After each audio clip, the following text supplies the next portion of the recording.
Ma'am, may we have your reaction po doon sa naging hakbang ni Marcos Jr. to investigate contractors on the flood control project. Sa tingin niyo, ma'am, mas dapat imbestigahan at panagutin ang mga kongresista na involved sa anomalous project kaysa sa mga contractors?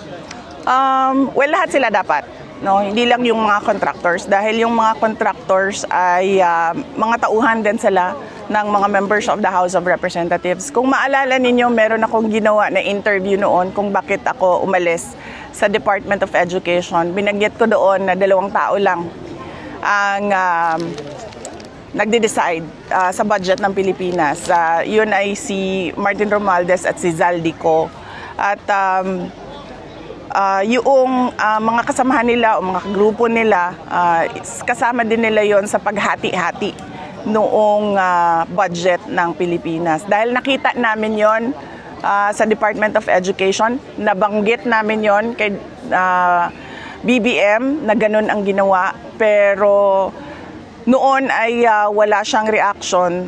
Tapos bigla ngayon, meron na siyang reaction. Paniwala ko, ginagawa nila yan para lang sabihin sa susunod na baha na, tingnan nyo, may ginawa naman kami. Pinaghahandaan niya lang yung excuse niya para sa susunod na baha. Ma'am, in the recent survey of WR Numero Research, you appeared as the early frontrunners for the 2028 national election. Despite of the issues, ma'am, you are taking the lead nationwide with 31.4%. Sapat na ba itong numbers, ma'am, to convince you to run as president? Ang problema ko kasi sa mga surveys ba, kasi hindi ko alam kung reliable sila or hindi, kung anong survey man yun, no? Pero assume na lang natin na very reliable yung survey na yan. Una, yung pagpapasalamat ko sa ating mga kababayan sa patuloy nila na pagtitiwala kahit na tuloy-tuloy yung atake at paninira sa akin at sa aming opisina sa Office of the Vice President. Yan din yung dahilan kung bakit ako inaatake, kasi lahat ng gustong tumakbong Pangulo, syempre ang uunahin nila talaga na hilain pababa ay yung nangunguna.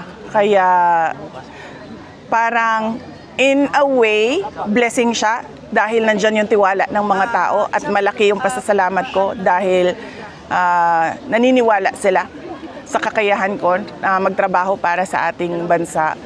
Pero hindi din siya maganda or mabuti para sa akin dahil ako din yung hinahabol ng mga nangangarap na maging Pangulo ng Pilipinas.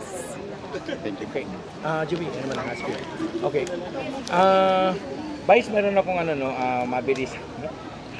Yung first question ko, kumusta po yung executive check-up ng ating Pangulo, dating Pangulo?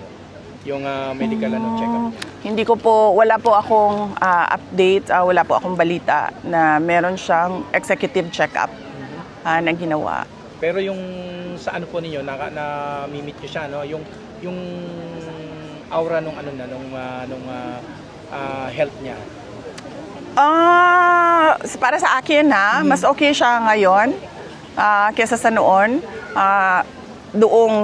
Noong nakakasama ko siya noong buong taon ng 2024, kung saan buwan-buwan namin pinaplano yung elections sa Davao City, yung nakaraang elections, kung paano gawin yung kampanya, yung election, lahat yon.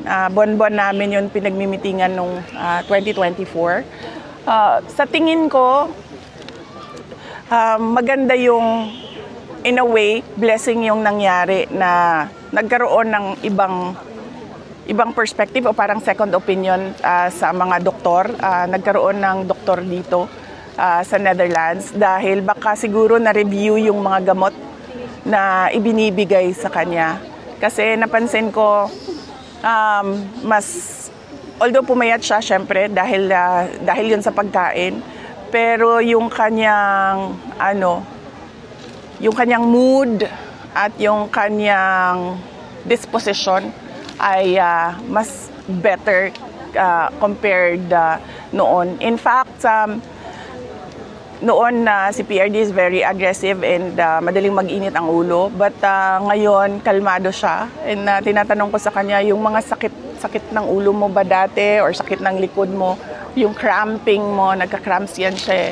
Sabi niya, nagtataka din siya kasi nawala. So feeling ko dahil yon sa treatment plan ng doktor niya ngayon, ng medical officer ng detention unit. So on that note, truly nagpapasalamat kami sa detention unit dahil nakikita ko naman na inaalagaan nila si Pangulong Duterte. Ito po, ano po yung komento ninyo sa sa mga congressman at mga senador na gustong ituloy ang impeachment sa kabila ng pagbasura ng Korte Suprema na unconstitutional yung article of impeachment? Kahit ako man, gusto ko ituloy yung trial kasi sabi ko nga, diyan lang ako makakapanigurado ba na masasagot ko yung mga katanungan nila at yung mga atake nila diyan na forum na yan sa trial. Pero kailangan natin respetuhin yung mandato ng Supreme Court at yung mandato ng Senate of the Philippines pagdating sa mandato ng Supreme Court pagdating sa desisyon sa constitutional questions at mandato ng Senate of the Philippines pagdating sa kung gagawin o hindi yung trial, yung impeachment trial. Ito po, may question ako, nasa inyo ho kung sagutin nyo, hindi Reaction po ninyo doon sa pagmamak ni Vice Ganda kay dating Pangulong Duterte? Hindi ko. Sigurado ako kung si Pangulong Duterte yon, wala lang yan sa kanya. Kasi sanay siya dyan eh, politiko siya eh. Kahit man ako, merong nagganyan sa akin, wala lang yan sa akin eh. Hindi ko pinapansin yan. Kung tama ba o mali, sa kanyang na lang siguro yun, personal na desisyon yun. So, kung ginawa niya, so sa paningin niya, tama yun. Okay. Nagmungkahi si Senator Miguel Zubiri tungkol sa mandatory drug test ng kanyang staffs, at hiniling niya sa lahat ng staff ng Congress at Senate na gawin din ito. Nakahanda din po ba kayo na magpa-drug test sa maging mga staff ninyo? Hihilingin din po ba ninyo sa first family na sila rin ay magpa-drug test? Matagal na ako nagsasabi, sir. Matagal na ako nagsasabi na magpa-drug test na kami lahat. Inaantay ko lang talaga si BBM at yung Office of the President na magsabi na magpa-drug test na. Kahit ngayon pa, magsabi sila na magpa-drug test tayo. Magpa-drug test, walang problema sa akin yun. In fact, kami din sa Office of the Vice President, handa kami na magpa-drug test lahat. Okay. Ito pang huling-huli, sa susunod na buwan po yung yung first hearing ni dating Pangulo, Kumusta naman po yung paghahanda ng grupo ni Attorney Nicolas Pockman? Yes, meron kaming meeting, 2 meeting kami dito sa The Hague. Pag-uusapan namin yung mga preparations nila. Previously, ang ginagawa namin is exchange of messages lang, kung ano yung mga paghahanda nila sa confirmation of charges at sa mga iba pa nilang mga filings. Pero by next week, meron po akong mas comprehensive na update kapag natapos po yung meeting namin. Okay. Thank you. Last na po, mensahe po ninyo sa mga kababayan natin dito sa France na sumusuporta sa inyo at sa inyo pong ama. Yung mga kababayan natin na ngayong araw na ito nandito sa Paris, nagpapasalamat ako dahil sobrang short notice yung ating invitation sa kanila na gumawa tayo ng mabilisang pasasalamat sa kanila. Yung ating mga kababayan sa France at sa buong mundo, syempre paulit-ulit, wala kaming ibang mensahe kundi pagpapasalamat dahil sa pagpapakita nila ng suporta kay dating Pangulong Rodrigo Duterte at pagpapakita nila ng pagmamahal at pagdadasal nila. Kasi malaking tulong talaga yon.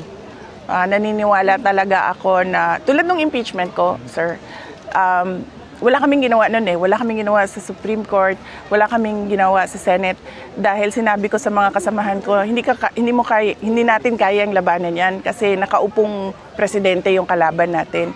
So wag na tayo gumalaw, pabayaan na lang natin. Tapos biglang nagkaroon kami ng good news, then nagkaroon naman kami ng isa pang good news. Wala na ko ibang explanation eh, kundi yung pagdarasal ng siguro milyon-milyon na mga Pilipino. Yun yung rason kung bakit may ganun. Maraming salamat. Thank you. Question lang po Yes. tungkol sa drugs. Oo. Recently sinabi ni Torre na pag-addict daw pangit. naniniwala po ako dito kasi kayo po, ang ganda nyo po. So, ibig sabihin, hindi kayo pangit. Hindi po kayo adik. Okay. Pero sa Malacanang, maraming pangit. Naniniwala po ba kayo na pag adik ay pumapangit talaga? Okay lang, ma'am. Sandali lang. Unang-una, bago yung kakatawanan ha. Unang-una, napakahalaga kasi ng drug test. Kasi tinatanong natin yung kapasidad ng ating mga leaders na mag-isip at magdesisyon. Kapag nagdodroga ka, altered yung state of mind mo eh. So paano natin napapanigurado na sakto yung mga desisyon or ikaw pa ba yung gumagawa ng mga desisyon? So napakahalaga talaga ng drug test kasi it goes into the competency of the person in office. Kung pangit, malamang pangit talaga yung mga drug addict, no? Kasi buti lang, walang pangit dito ngayon. Diba, no? Wala. Kaya nga po ang pupogi ng mga pulis dito eh. Pero yung sa atin, no comment po. Kasi saan na ba ako? Malamang papangit ka talaga pag adik ka kasi, di ba yon, hindi ka kumakain ng maayos, hindi ka natutulog ng maayos, at wala nang laman yung utak at tiyan mo niyan eh. Kasi di ba na lang yan, para kang zombie, para kang tulala lagi pag nagdodroga ka. So, oo, kasi nangingiwi ka na, kasi nga wala nang vitamins and nutrients yung katawan mo. Kaya totoo yan talaga. Papangit talaga yung mga addict, pangit talaga sila. Salamat po. Thank you, ma'am.